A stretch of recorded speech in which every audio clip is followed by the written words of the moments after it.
I'm David. I'm Frank. And I'm Alfonso. And we're Virginia Trekkers. And we're here today in the great state of Arizona. It's in the southwestern region of the United States. We're going to learn all about Native Americans. We're going to learn about craters. We're going to learn about the Grand Canyon. There's so much stuff to see here. I don't know if we're ever going to leave the state. But if you're ready to go check out the state of Arizona, let's go trekking! Alright, so here we are at Arizona, and our first stop is this wonderful place that sells crafts. It's run by the Navajo Indians. Well, I just had to go on in there to see what they had, and boy, do they make some good things. The traditional things that we've been getting, postcards. They sell them too, but they sell those anywhere. The cool things they have are, I think my wife's gonna like this.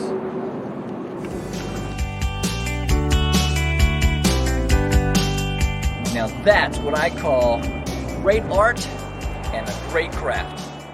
Our next stop is a little further west, the Petrified Forest National Park. So here we are at the Petrified Forest National Park, and you second graders have been learning about fossils.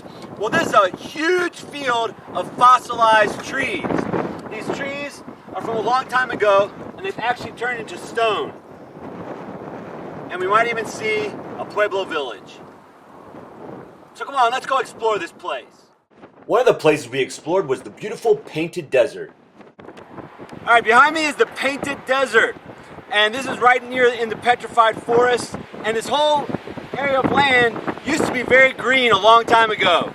They can still find fossils of ferns, amphibians, lizards, even dinosaurs who used to live here. And the colors are produced by the different sediments and minerals that are there. And what produced all these beautiful shapes is the wind and the water erosion. It's really windy. Watch out, Dave! Next, we'll explore some amazing ruins of the Pueblo Indians. Pueblo means village. So here we are visiting a village, and you see that it has buildings. The Pueblos had different type of buildings, but this place was a single layered building. And you can see behind me, they made theirs out of the stone because it was plentiful. They had lots of stone here, so they used it to make their one-story buildings. Alright, second graders, we drove all the way out here to Arizona from Virginia just to show you Pueblo ruins. Believe it or not, these little rectangles you see here are part of a 100-room complex that were here out in the Petrified Forest area of Arizona. And as you can see around us, it is really dry and it's actually really, really windy as well. It would be a really tough place to live.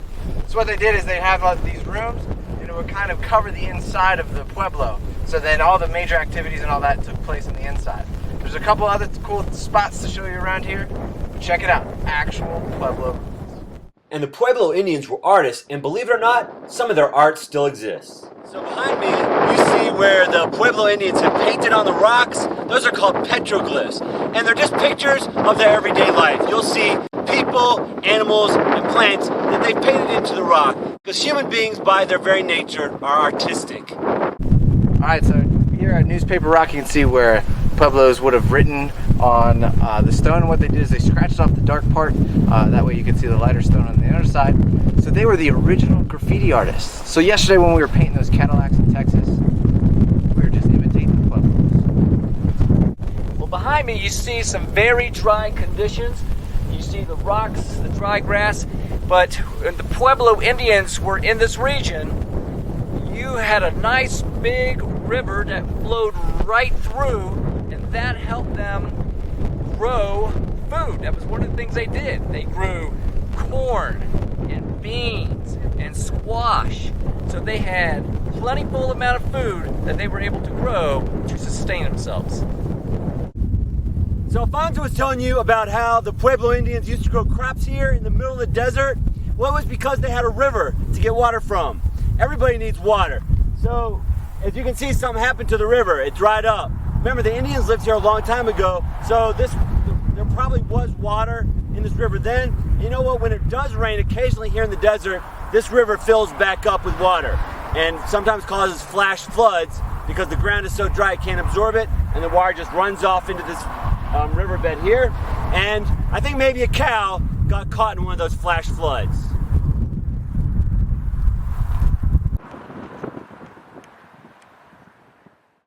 And if you look at the Petrified Forest National Park in Google Earth, you can actually see some of these old dried up riverbeds.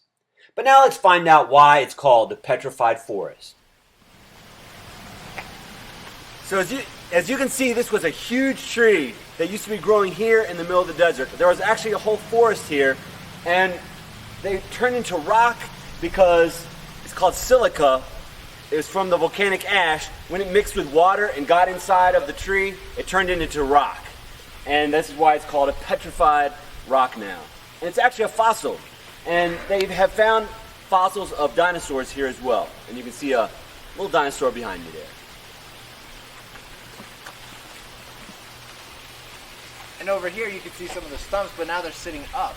And if Alfonso will come even closer, you can see here that there's all kinds of different colors. So it's not just brown like you saw on the outside there with Dave, but there's actually red, we've got white, we've got some yellow, some black in there.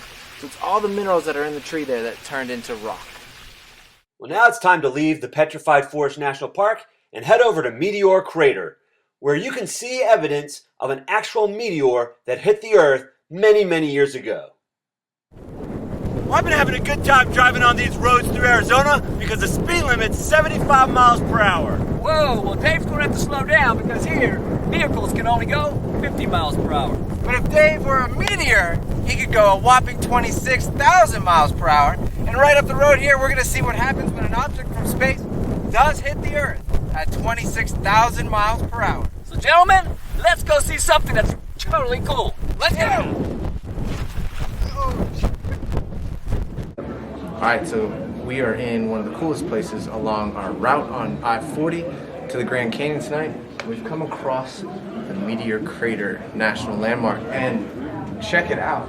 We can't show you it from above, so we thought we'd find this picture here. This is where a huge meteorite came from space, slammed into the Earth, and we get to go outside and check it out. We wanted to make sure you could see just how big this thing was.